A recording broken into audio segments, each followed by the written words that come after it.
چند روز است که استاد حیات نعمتی سمرقندی که این نام برای هر یکی از ساکنان خانواده تاجیکستان و ازبکستان و عموما آسیای میانه آشناست، مهمان ما هستند و ما هم با استفاده از فرصت خواستیم که با استاد یک صحبتی انجام دیم. شما حیات نعمتی سمرقندی به دوشنبه میوید، همه میخوان بشنن که وضع فرهنگیان ما، همشهریای ما در سمرقند، در بخارا، عموما در ازبکستان چگونه است؟ از بس که سمرقند از سال 24 تا سال 29 پایتخت جمهوری مختار تاجیکستان و پایتخت جمهوری ازبکستان بود.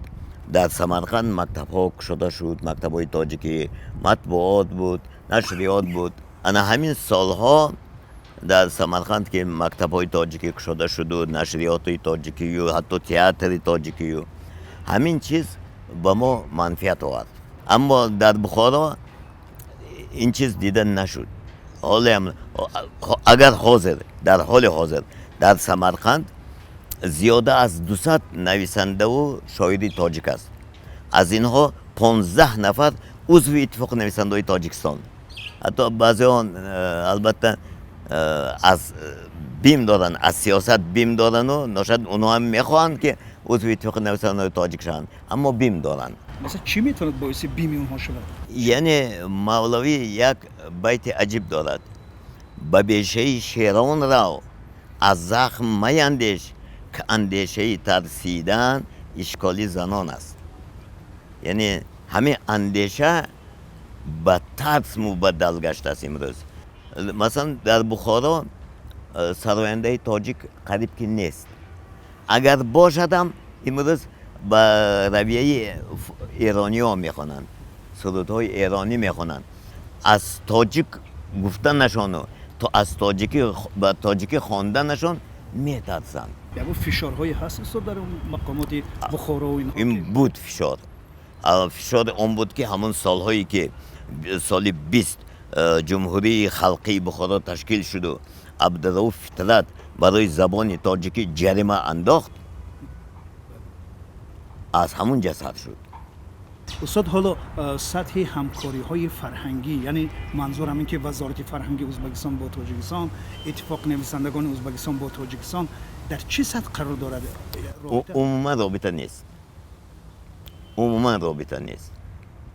حالا چخیلی که مردم میبینن تنها من آمده ایستادیم همین یک با گفتی سمرقندی ها یک بلا کرده حدش بسته ایستادیم که همینم بعضا در خودی همینجا هم دیدن نمیتونن که برای چی میبی و با دعوتی که آمدی و همگونه سوال میشه. اولا که تاجیکستان خانه من نخواد که من مثلا به خانه خودم با دعوتنامه بیام.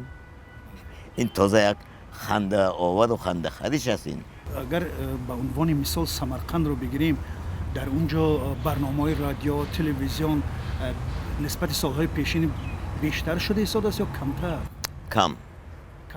کم. روزنامه ها به چاپ برسند؟ روزنامه هست. روزنامه تعداد یک روزنامه در سمرقند، آواز سمرقند، یک صحیفه در ناحیه سمرقند، چون که ناحیه سمرقند قریب 90% تاجیکان این اطراف شهر پیچانده گرفته، و یک روزنامه جمهوریوی آواز تاجیک. در بخارا چی؟ در بخارا نیست. شما همچون یک سفیری هستید که میروید سمرقند و عموما ازبکستان میرید به تاجیکستان. حالا نسبت سالهای پیشین کوشش های مقامات حکومت تاجیکستان با ازبکستان، یعنی به نظر میرسد که یک کوشش هایی دارن که این یخ آب کنن. شما به عنوان یک زیایی، یک شاعر، چی پیشنهاد دارید؟ این راه حل چگونه میتواند باشه؟ این فقط در دست دو رهبر است. اینا یگان وزارت کرده نمیتواند، یگان شخص علاوه کرده نمیتواند. اینا تنها دو رهبر با دوستان مروت، با دشمنان مدارا در یک سری دسترخوان شینن، هر دو رهبر، و موافقت کنند.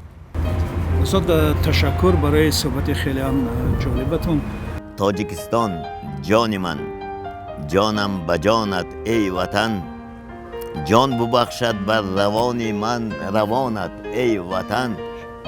نیمه شب چون شهروندانت همه برخواب رفت، نیمه شب چون شهروندانت همه برخواب رفت، من همه شب زنده دار و پاسبانت ای وطن.